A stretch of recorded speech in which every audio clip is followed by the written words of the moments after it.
what you do best in the body of Christ. We're going to be in chapter 2 today. And now in chapter 1, we explored the question last week, does God really have a purpose for my life? And we answered that pretty resoundingly. Yes, he does. Every time anything God ever created, he created with a plan, he created with a purpose. In fact, in Genesis chapter 1, when it says that God created the heavens and the earth, he created everything with a plan and purpose, because that's just who God is. And so we used the illustration of being seeds in a bag, or a dead plant planted in the wrong place. And so we can either be seeds in a bag that's just sitting there full of potential but not doing anything. We can be a dead plant that was picked and prodded over and just not left alone, or is planted in the wrong place and not taken care of. Or we can discover who God created us to be and what he would have us to be about. Okay. Now I want you to look with me on page 21 in your book. Okay. Page 21 in your book, and I'm going to ask you a question. Okay? So here's the question. So you're on page 21. Which one of these questions was the hardest or the easiest for you? As you was answering them and looking back over, which one was easy for you? Which one was hard for you?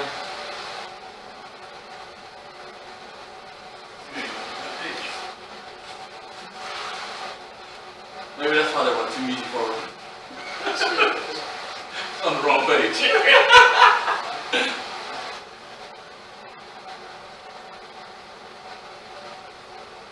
Okay. Anyone? Probably looking at the people around you. That's what I was. It's probably one of the harder things to do, because so often we look at the circumstances when we're dealing with said people. Mm-hmm. So we're not looking at them as people with their own unique gift and spiritual style or whatever. Like, you can't understand why they can't get it, but you do, but that's not their gift. It's your gift. So that's probably one of the harder things for me personally. Okay. Okay. As a young person in my 20s, decided to do the 8, 9-year-old boys for training. And it was very, very difficult.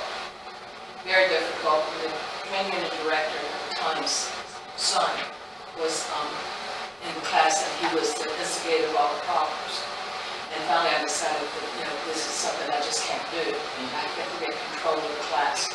And that Sunday night, I resigned. That Sunday night, she stood up, she was right behind me, and she says, "We need someone that's more dedicated Christian to take over this class." And I never offered to teach another class. So, and I was in my mid-20s. Yeah. It was devastating to me that I did try, but somebody,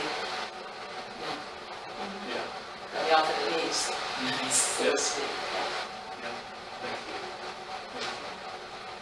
What were you going to say? Well, I was, what was that? The 6, looking at the people around you. Because so often we just see the situation and we're not really, looking at it first.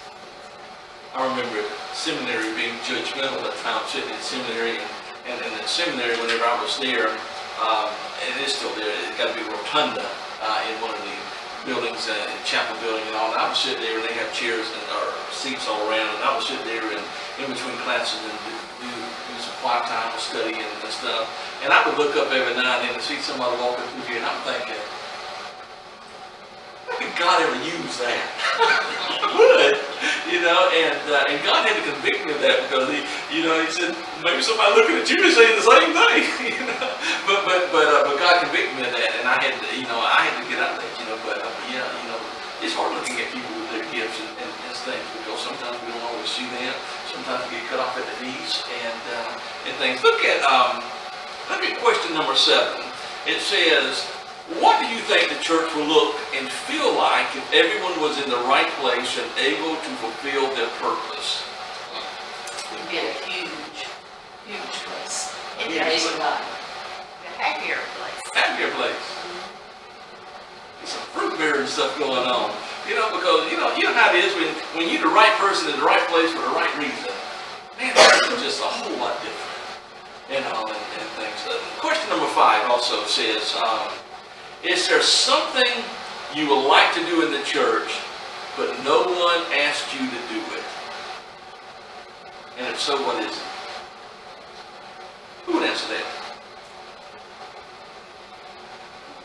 Go ahead, Betty. You smiling? I thought you were looking at Tommy because Tommy had something going on.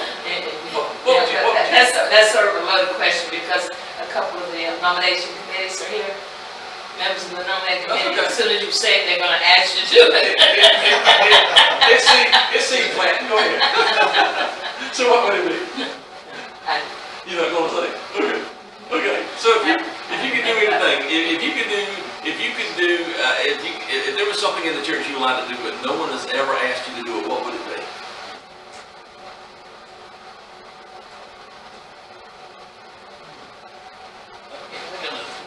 What's that? I can't think of anything. Okay. I think oftentimes, the people that ask the people that's willing. So even if it's not your thing, you might end up committing because you want to help. And so the same, it's the same, 10% of the church runs the church. Because it's only a few that's really willing. That'll tell you yes. You'll get a lot of no's. That's true of most, even in business in the world. You know, if you want something done, you find the busiest person and give it to them, and probably. You'll get done. Because if you take one position, and it could be the position that, this is what you really like and what you want to do, and you're doing a great job at it, then a lot of times they go, well, Melissa's so good at that, let's give her 5 more jobs. She can handle it, and it's not in her gift area, or in her passion, and we overload. And servants, we want to help. We want to help. So we'll do stuff even if it's not really our lane. Well, so I'll give it a try. I remember teaching a class on burnout using a video one time, and the lady on there, she said, you know how it is when you get into and she said Baptist church. I remember saying, you get into Baptist church and you get one job, they find out you can do that one job that you end up with 10 jobs. And she said, I just got burned out. She said, I just walked away from everything. And that happens. And so I think I told y'all a story about the pastor who that I followed at a former church that was doing interim at another church, and he came back and he said, we filled all 88 of our positions. How many people you got coming? 22? Sometimes the hardest thing to say is no. Yeah. Yeah. Because we do have a longing to serve and help and things. But I'm hoping, one of the things I hope is you who have wrestled with that, that out of the study you will be able to say, that's not where God has gifted me for. And there's nothing wrong in saying that. And in fact, I think churches, when they're organized around giftedness and gift-based ministries, I think we produce more fruit and people are happier and serve better. And instead of just, hey, we got a slot here, we got to fill that. Let's say, let me think. Now, who can we get to get in there? Just because you got somebody on the line, so to speak, does not mean that the person needs to be in that line, right? And we've all been there. And so let me remind you that if you have struggled finding your place of service, or you have been shot at your place of service, or whatever else, I want you to look at somebody next to you. Okay, go ahead and look at them, and I want you to point at them. Go ahead and just point at them right now. You got to look at them. Don't look at me. And point at them and say this: you are not a bad Christian. Go ahead and tell them that. You are not a bad Christian. That's right. You are not a bad Christian or person. That's right, not a bad person or a bad Christian. And so you are not a bad Christian. And what happens is sometimes we struggle with our discovery about who we are and how God has put us together. And that's one thing we're going to talk about, okay? And so on page 23, the aggravating page, right? Page 23. It's got those 3 dots on it. How do you do it? Okay, how many people have struggled with that and everything? And then I'm not going to ask who cheated and looked at the next page and before you figured it out. Did you struggle with that? Man, every time I pick up this book and it's been probably about 3 years since I picked it up and read through it, I'm sitting there going, okay, I know you're supposed to do it somehow. How are you supposed to do that? did this on a test Yeah, in 1964. yeah. I know, some of them, late 60s. I don't think I do it. And so, did you figure it out before you flip the page and find out how? Okay, and so if you gotta have a reminder, you start here at number 1 and you come straight down, and then you go past number 7, and then you bring a line back up through 8, 9, then you bring a line back across 3, 2, and 1, and then you go 1, 5, and 9, and you will connect them all, okay? Doing that. They ain't got them all connected. Well, they have in a way, but. If you go outside. Why do they have to go so far down here and so far up here? Because if they didn't, they wouldn't have been able to do it. Because it would be a straight line. That way, and up that way, that connects them all. That's the way I would have did it too. And so the question is that the only way of answering that? Probably not. No, because you don't have to start at number 1, you can start over here in any corner, so you've got 3 more options on there. And there's probably another way of doing that's not with that. And so, other one, look at the other picture on page 25. Now, which did you see? Who saw the young woman first? Who saw the old woman first? Now, do you see both? I really had to look when he said about the old, I really, and still even now, really have to look to Yeah. find her. I can find her, but I see what I saw first. Don't see both. Okay. You don't see both? There's the hair, big old nose. I mean, you Look can at see Paul's. both. Yeah. Well, that's her mouth there And and her then this is nose. the beautiful girl. And so- But I saw the young girl So first. young girl, old woman, kind of thing there. And let's do one other thing, okay? Look at the flowers right here. Tell me what you see. Tell me what you see in the flowers. What do you see? What colors? Yellow, and orange? How about you? What color? Okay, you got some green and some yellow. What you see?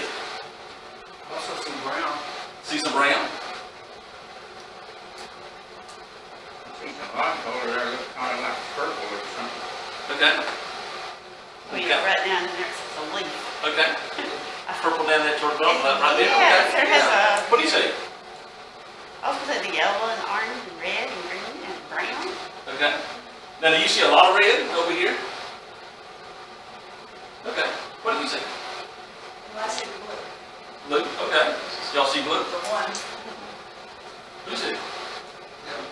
With the other colors, the blue stands out. Blue over here? Okay. Yeah. What do you see? Always says I'm going up. Okay. It's got one blue. You said nice gray color, aren't you? So y'all see blue? No, y'all don't see blue.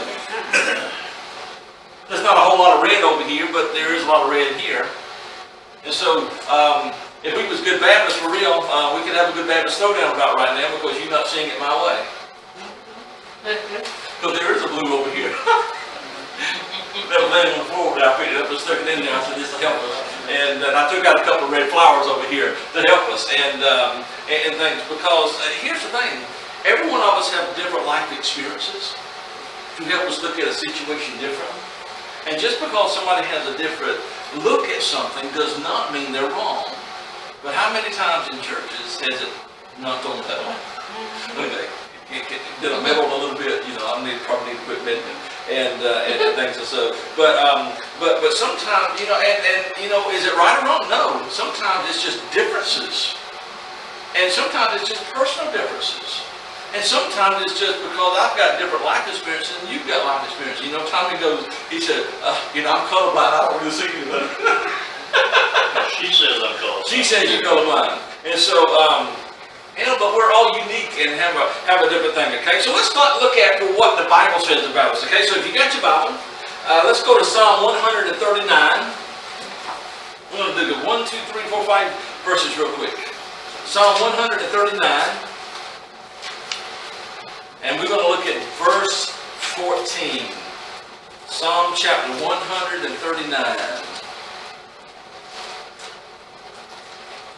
This is the amazing chapter.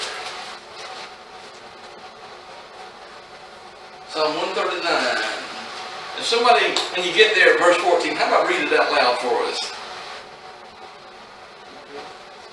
I praise you because I am fearfully and wonderfully made. Your works are wonderful. I know that full well. So what does this tell you about you? What's God saying about you? I am wonderful. He says you're wonderful. You're fearfully and wonderfully made. And man, he put you together in a great way. He's got his fingerprints all over you. Isn't that a great thing? Go down to verse 17 and 18. Somebody read that for us. How precious to me are your thoughts, O God. How vast is the sum of them. Were I to count them, I would outnumber the grains of the sand. When I wake, I am still with you. So what's that telling you? What's that tell you about what God? He says we're precious. He's saying you're precious. What is he saying? Individuals. Individual. I like that part that he said his thoughts about us, they outnumber the grains of sand, and that's every moment of every day. He's always thinking about you. You're always, what's the song?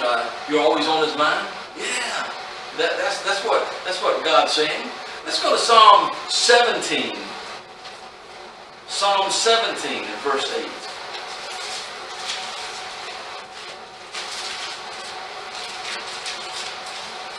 What's God saying about you?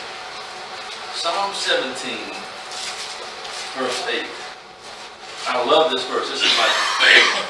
This is one of my favorite verses in all of the Bible. Somebody read that for us when you get there. Keep me as the apple of your eye. Hide me under the shadow of your wings. So what's that saying? I'm his favorite. No, you're not. I'm his favorite. No, I am. It says it. Didn't it say that? No, Jeff's read it. So Keep Jenny as the apple of your eye. I'm his favorite. I'm sorry, guys. so here's one of the great promises of God. You can put your name in there. I am the apple of God's eye. I'm his favorite. And stuff. So anytime we ever read that verse, he always does that thing. And I'm going, no, God don't like you, none of us like him, because I'm his favorite. No, I am. I'm the apple of his eye. And things. Isn't that a great thing to know that you're the apple of God's eye? If you've ever been the apple of somebody's eye, man, you know the specialness that can make. Whether it's your spouse or maybe it's a grandfather or a grandmother or somebody, and you just the apple of their eye. That's what God thinks about you. Okay. Let's go to Isaiah. Isaiah chapter 49. That way we won't get in the throwdown here about who's God's favorite, right? Isaiah chapter 49. Here's another verse I love. Verse 16. Isaiah 49:16. See, I have described you in the palms of my hands. Your laws are continually before me. So what does God say about you? My name is on his hand. Because I'm his favorite. Written right there in his hand. You're the apple of his eye, but he's got your name written in his hand, Man, that's a great thing. Why? Because, now I've never had a tattoo. Some of you might have it, that's okay. And,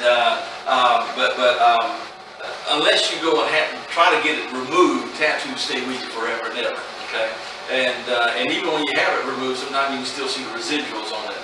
But guess what? You're on God's hand. You are written there, engraved in there, never to ever be removed. That's a wonderful thought because, brings into mind when John says in John chapter 10, you're in the palm of his hand and nobody can take you out of his hand. Why? I'm on my ground. This is where he placed me right there in his hand. And that's a special thought. Okay, one other verse, and it's the New Testament. 1 Peter. Toward the back of the book. 1 Peter. Chapter 2. 1 Peter chapter 2. We're going to look at verses 9 and 10. Something else God says about you.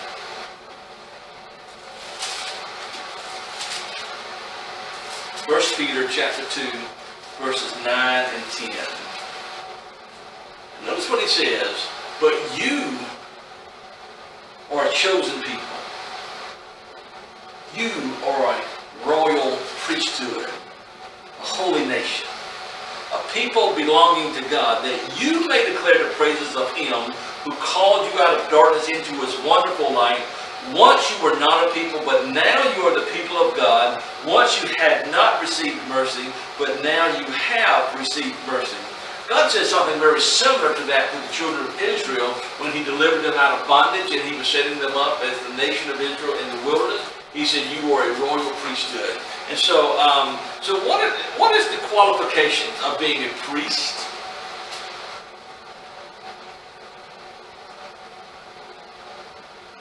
What would be one thing that you think a priest is going to do? What's one thing you think a priest would have to have? Salvation. Okay, he needs to be a man of God or a woman of God. Okay, what else? Good reputation. Good reputation. People to be able to go to him or her. What else? Have to know the word. Know the word. Okay. See, a priest was somebody who, a prophet, excuse me, a prophet proclaimed the word of God to the people, but a priest helped people go to God. A prophet brought God to the people, so to speak, and the priest brought the people to God. And so who is a priest according to this verse? You can answer yourself like this. I am. You go, wait a minute, I don't have a seminary degree, I don't have a call of God, and that's not what it said. It said you got to have all these professional qualifications like that. It says you are a chosen people, a royal priesthood. So who was First Peter written to? Who did Peter write this to? Did he write it to, I'll make it easy, did he write it to lost people or did he write it to saved people?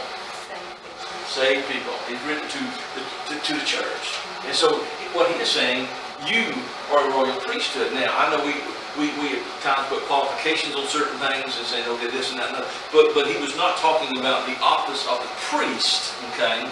And there's scripture that's about the office of the priest, but this is saying you are a priesthood, meaning you are to help people and carry people to God. And how do you do that? Serving God like you're supposed to. And then you're doing the work of God. You're helping people to see God because you're demonstrating God and you're living out your passion and using your spiritual gifts. And people going, you know, Jeff is just using his spiritual gifts in music and he's leading people there because remember we're going to glorify God and really lift people up to Jesus. And that's what he does, okay? And all. And so have another question along that line. Because basically this is calling you a minister. And so what's your response to that whenever I say, you know, you are a minister? What's your response? Am I worthy? Am I worthy? What's your response? You are a minister. It puts us in a different perspective or a role in our lives when you think about it that way. A pastor that I've coached in the past, I'm going to go back to something you said, you know, am I worthy? A pastor that I coached in the past, he called me one day and he was struggling a little bit and he said, James, I'm struggling with these thoughts that I'm not a good pastor and I'm not a good preacher and I'm not a good church leader. And he went on and he talked for a moment. And then I asked him a question and I said, the truth is you're not a good pastor, you're not a good preacher, you're not a good church leader. And he said, what? I called you to get some encouragement. I said, who's telling you that? He said, well, I just feel like the devil's. I said, listen, anytime the devil tells you anything, I don't care how true it is, it's always full of lies. I said, what does God say about you? He said, but God says, I am a good pastor and a good preacher and a good church leader. Well, listen to him then. Because the truth is, none of us ever feels, I don't ever feel worthy. I tell you what, I struggle all the time with teaching and preaching. And you know, I promise you, if the Spirit of God did not fill me to stand and preach and teach, you wouldn't ever hear me say a thing. And because I'm scared of my own shadow when I'm not Spirit-filled, I promise you. And, you know, but he did, because I told him, I said, I'm not a good preacher, teacher. I said, that's what the devil tells me to do, you know, but none of us, but the devil will come around and sometimes say, hey, remember this happened, remember you tried to teach that class? Yeah, you ain't good enough to ever do it again. They'll tell you to do that. you, aggravate the fool out of you, and to try to incapacitate you. But you are a minister. You got work to do. And in Acts chapter 6, verse 7, when they set aside the first deacons, remember the purpose they set them aside? Was that? They were set aside to serve, but why were they given that job to serve? Remember what the apostle said? Because they didn't have time. We need time to pray and minister the word of God. And so we've got some work that needs to be done that we can bring other people in to do, and let them use their giftedness to do that. See, and it was more than 7 men in that church. I mean, good gosh, they had just added 3,000 people a few weeks before that. So there was more than 7 men in the church. Why did they choose those 7? Because that's what the gift they needed to do that job. And so, and the apostle said that way we can pray and we can minister the word of God.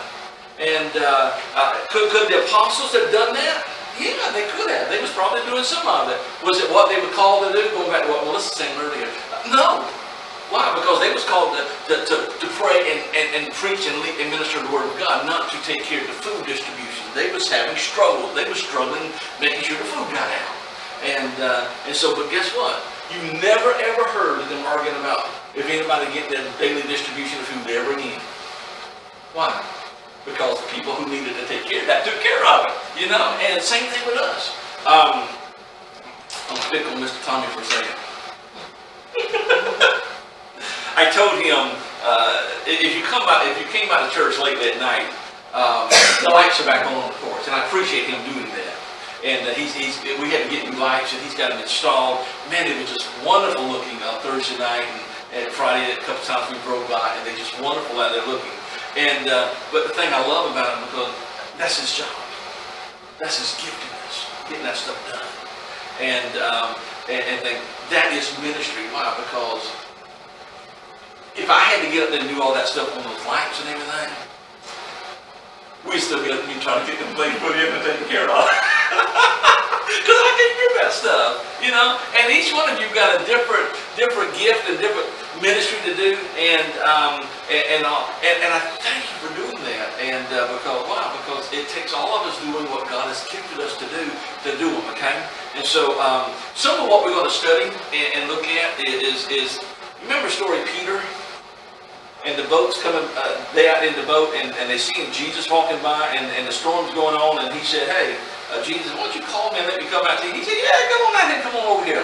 And Peter got out, he walked on the water for a little while, and then he sunk. A lot of times we want to holler at Peter because he took his eyes off of Jesus, and that is part of that thing.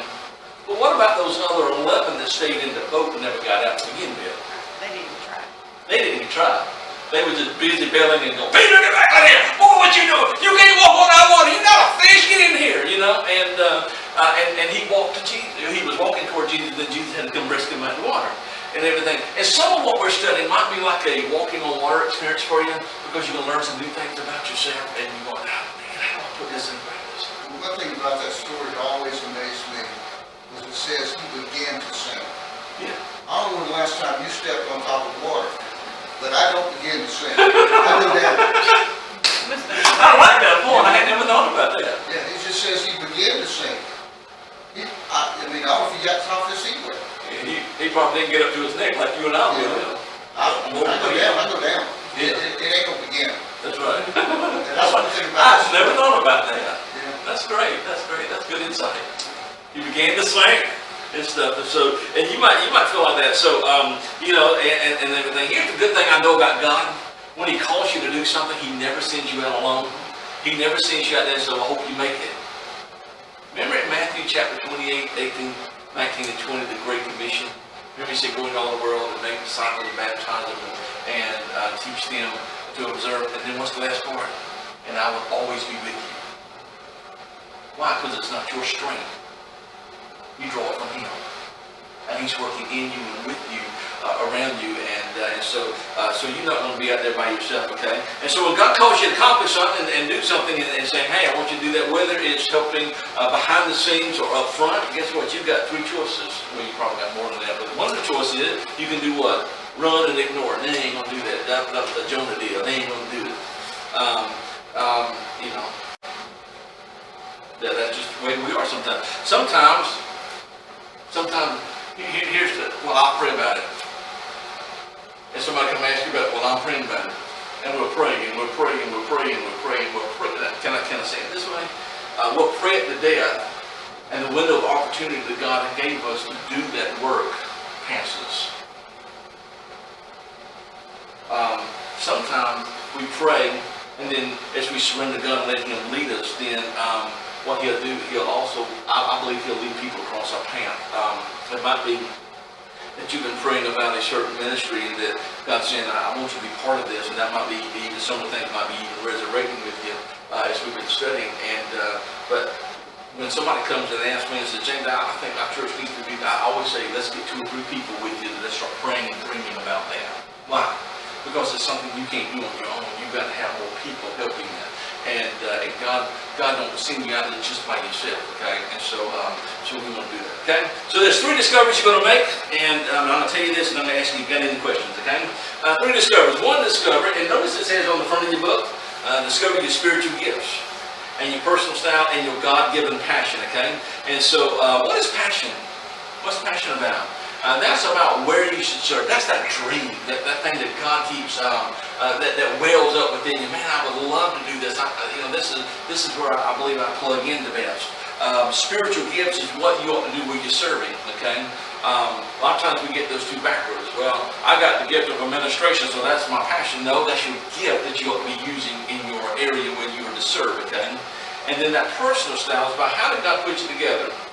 Now, just a question, when you come in and you have something to do, and you're showing up for a job or a task, and you have coffee and donuts or other refreshments there, and so who comes in and first goes to the refreshments and sit around and talk and ask people and talk about them, and not talk about them, but talk to them about what's going on in their lives and things like that. Some of you that way, you get there and you want to find out about everybody. You want to wait till everybody gets there to start. You want to just check on and see what grandma's doing and what the dog did yesterday and things like that. You're a people person, okay? Now, how many of you, when you get there, I can come get refreshments, but let's get the job done. You there? Okay, some of you that way. You know what? Neither one's right or wrong. Why? Because God put you that way. God put you that way. Some of you are people, some of you task people. Now, every one of us going to the doctor. You get there to the receptionist. Good to see you fill this paperwork out, and thank you for coming here today. Hey, glad you're here. We need to update your information. Can you fill this out? And now both of them's got the gift of administration, but one's a task person, one's a people person. Which would you rather have, the friendly one or the fill it out? Yeah, you want the nice person. You want the people person there. Both of them are great at doing what they're doing. Both of them are administrative enough to take care of it. But you need a people person there to discreet when you come, especially somebody coming in sick and things. And so, and things. Some of you people, some of you tasks. Now, other question is, how many people when you go to do a job or go to do a task, you ought to have ABC 1, 2, 3. Here's the steps how to do it. Jenny, I know Jenny's that way. She's that way.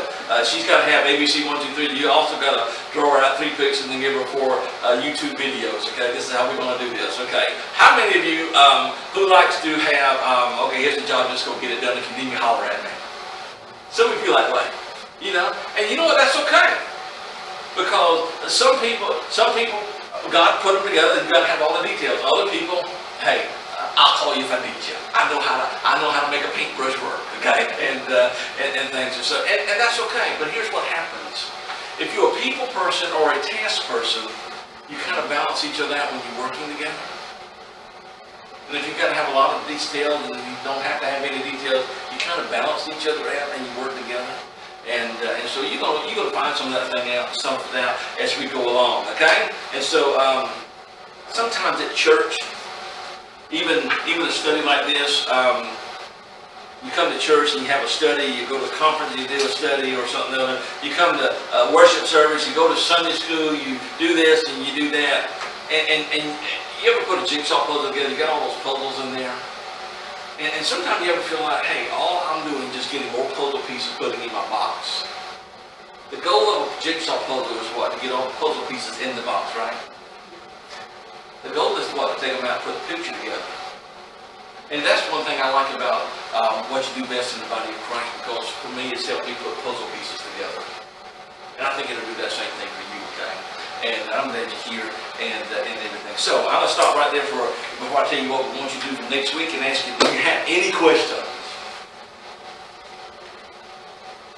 If it deals with finances, you have to talk to Richard. No question, well, good. We covered everything. Okay. And so here's what I want you to do for homework next week, okay? If you have not read chapter 2 yet, go ahead and do that. You might even say, hey, I missed that in there, what we talked about. And maybe just go back and refresh there. Next week, we're going to be in chapter 3. What's the big deal about spiritual gifts? We're going to start talking about spiritual gifts. Up front, I'm going to tell you this. If you are a child of God, if you are born again, you have at least, that's the optimal word here, at least one spiritual gift. Now, Christians get spiritual gifts. Non-Christians do not get spiritual gifts. Because spiritual gifts are given by the Holy Spirit to do what He's called you to do, what He's created you for, okay? Now, spiritual gifts and natural abilities are not the same thing, okay? And so we're going to talk about that some more. And I know that get in your hopper and let it sit there and roast around for a little bit for next week, okay? And so as you're reading through here, pray and think about some things. Now, if you take your book and look at page 145, 145. Now, this is not due until we get into chapter 4, okay? But some of you, it might take, like Jenny, it's going to take her like 3 weeks to get it done. So I'm telling you now, go ahead and start working on it. And things. This is a spiritual gift inventory. I promise you, this has been one of the best ones I've ever done, okay? And I know we have done some of those before in the past year at Old St. George. And I like this one now. Here's the thing. Here's the instructions there. You're going to score it. Everything you're going to score 3, 2, 1, or 0. 0 means there ain't no way happening. That ain't me at all. Number 1 says, maybe every now and then I might like to do that. Number 2, I kind of gravitate that way at times. But number 3, yeah, that's me. And everything. As you're answering these things, do not answer it as you hope it would be one day. What is it right now? What is it in your life? And things. Let's look at it on page 147, okay? Number 1 says, I can coordinate people, tasks, and events to meet a need. You go, man, I don't want to do nothing like that. That's a 0. Somebody like me go, man, yeah, that's great, man. I want to do that kind of stuff. I like organizing that stuff. Well, that's a 3 for me. And you might say, well, yeah, I would love to do that, but you don't ever do it. And don't say, man, I would love to do that one day. What do you really like doing? Okay. I enjoy working creatively with wood, cloth, paints, metal, glass, and other materials. I like doing that some. I wouldn't want to do it every day. So that's about a 1 for me. Somebody like Jeff or Tommy, that becomes a 3 for them. Why? Because they love doing that kind of stuff. I enjoy developing and using my artistic skills. Can I give you some insight? That's about a 2 for me. I enjoy playing and doing music. But I always saw them do other stuff also. And so that's about a 2 for me. Like number 5, I have confidence that God not only can, but He will. Now I know we go, in church we got to have a 3. But you might be going, I really do struggle with whether God can do some things or not. Just be honest with that. If you're a 0, just put a 0. I'm not going to come around and say, I need to see your book and let me see what you answered. No, I'm not going to do that. And so, it might be a 1. I'm struggling. I'm kind of down here. I'm trying to figure out, can God do some stuff or not do some stuff? That's okay. Just be truthful and honest, okay? That's all you have. When I see spiritual complacency, I'm willing to challenge it. In myself or in someone else, like calling them out. What are they asking? Yep. In myself, I'm willing to challenge myself if I feel myself getting complacent, or in someone else. Yep. Yes, on both? Every time I've read that, I always read it both ways. And so, Because if it's myself, that would be a 3, but if it's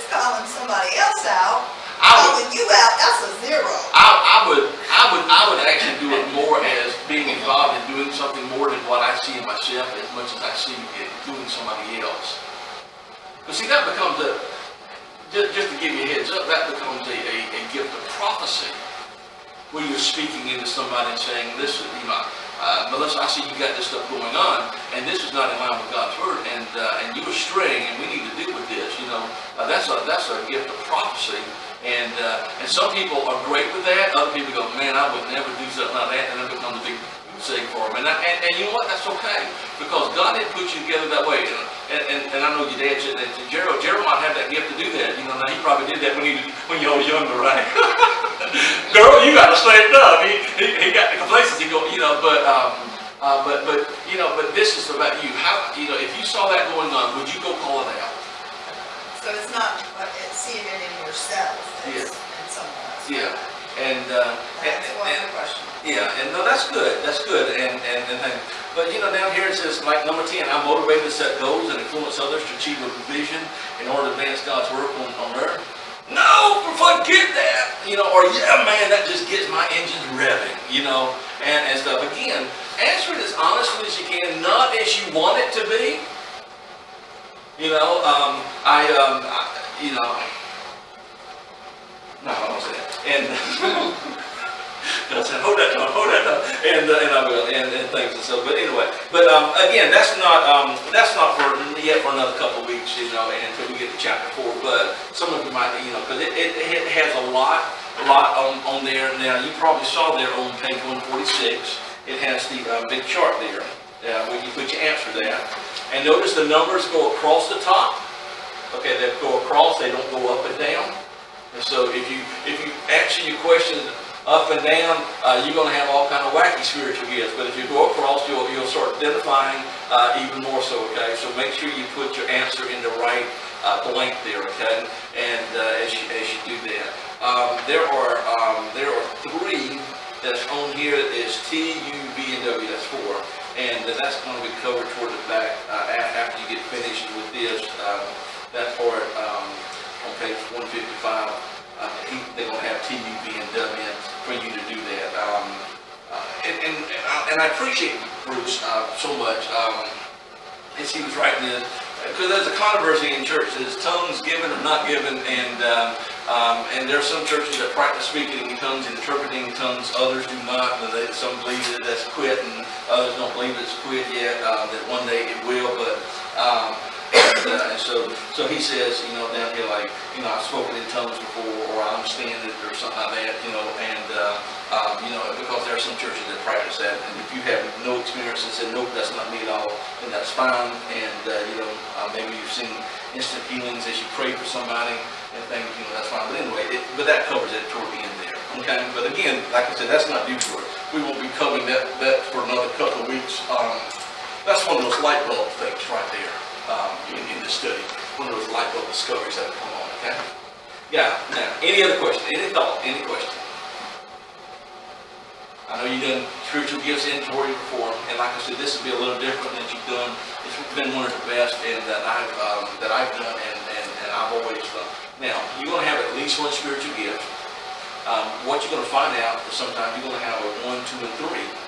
Sometimes, you might be a weird person like me, and you'll have a cluster, and I have a cluster as my top gifts mix, and because it's not that I'm more important in the kingdom of God, well, I reckon I am, because I'm his favorite, since I'm the apple of his eye. But the thing is, the ministries God's called me to be, that's what I needed to have to do the work that He's called me to do. Okay. And so He doesn't say, well, you're more important, you're not important, I'll just give you one. No, He gives you what He needs you to have to do what He's called you to do, okay? And so you're going to enjoy that, and it can be frustrating trying to figure out and sit there, but just do it prayerfully, and again, just say, God, is this really me, or is I hope it will be me? And don't do the hope so, do is so, okay? Very good. Well, let's talk to God, and we're going to get out of here. Father God, thank you so much for loving on us. Thank you as we studied today and come to that realization even today again that we are all called to be ministers. Some of us are called to be professional ministers, and Father, you give us, give our living by teaching and preaching and leading ministries in church. Others, you've just called us to be ministers, period. And Father, ministering to others as we go about our tasks. And Father, and we're not required to do it like somebody else does. We're required to do it like you've gifted us and put us together. I pray, Father, as we continue studying, Father, that you will be blessed, and Father, that you will give us guidance and direction. And Father, as we continue discovering some things about us, may we just be amazed at the way God has put us together and help us to understand and even go, thank you, God, that makes so much sense now. And Father, I pray that you will bring some healing, and then Father, that you will bring some excitement, and Father, that you will bring fruit. In Jesus' name, amen.